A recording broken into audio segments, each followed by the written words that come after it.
I think part of the allure of going out on your own, right, for journalists that I've seen do this, is, hey, look, I got to write the stories that I want to write, right? And it's not to say that they couldn't always do that, but there's definitely editors and kind of other things at play when you're writing stories, and so that's an attractive component to it.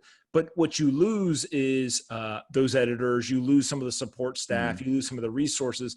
So kind of how have you thought about the pros and cons of those large organizations, right? You get some freedom, but you also lose some resources, and just kind of like, how do you balance that in your head and think about it as you kind of start now?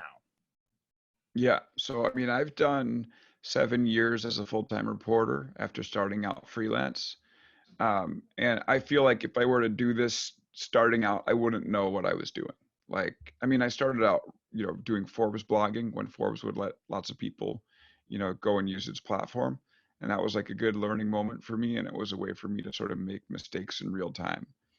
Um, Now, like, I feel like I have an idea, of what I'm doing, and I feel confident that I'll be able to find the stories that are going to cut through. And like, with my newsletter beforehand, I think that watching the type of stuff that I would write and how it would resonate with people was like a good chance for me to sort of give this a shot, experiment a little bit, and see if it could be something more broad.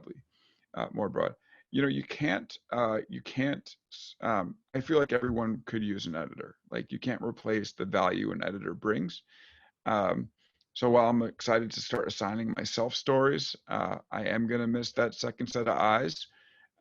This isn't something interesting that Ben Smith brought up in one of his recent columns about, people going out and going independent, whether it's celebrities or like, you know, um, people with influential tech followings or like B-list journalists like myself.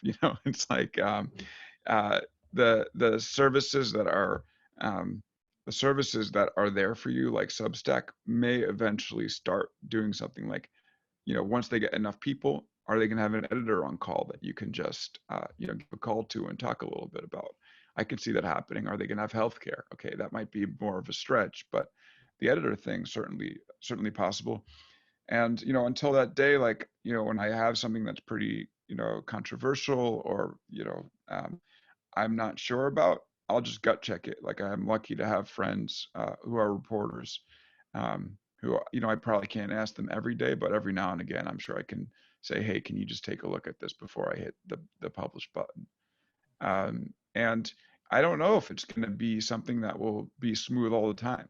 Like, it will definitely have hiccups in the way that working in an established media corporation, um, you know, wouldn't have as many of.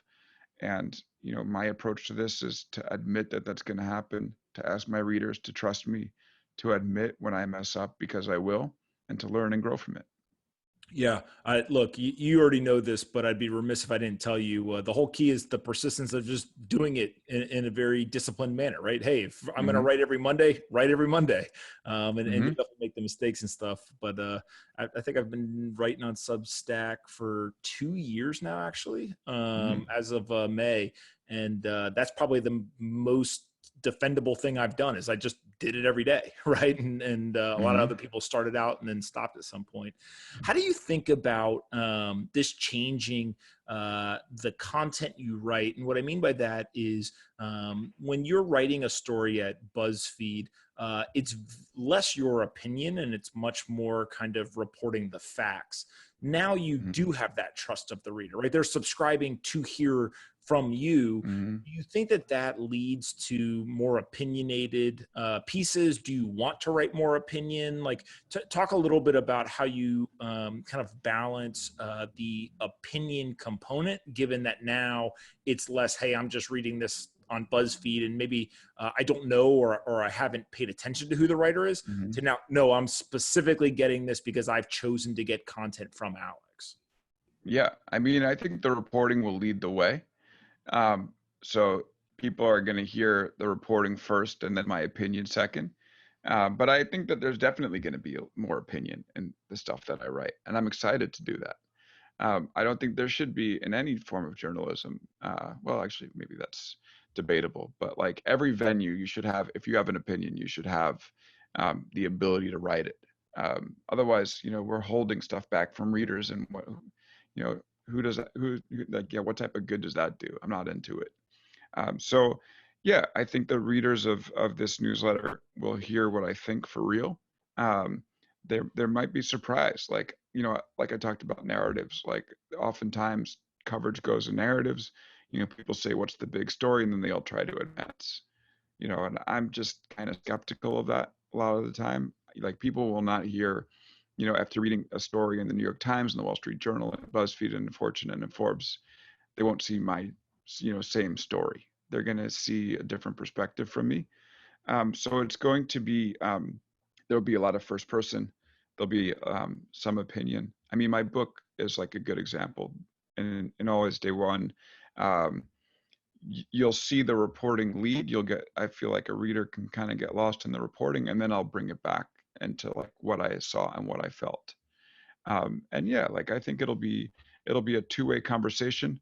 It will be me learning from subscribers, them learning from me, and who knows, like it might go in different interesting directions. We could get spiritual. We can think about, things like meaning, which I think is important to think about when you think about tech.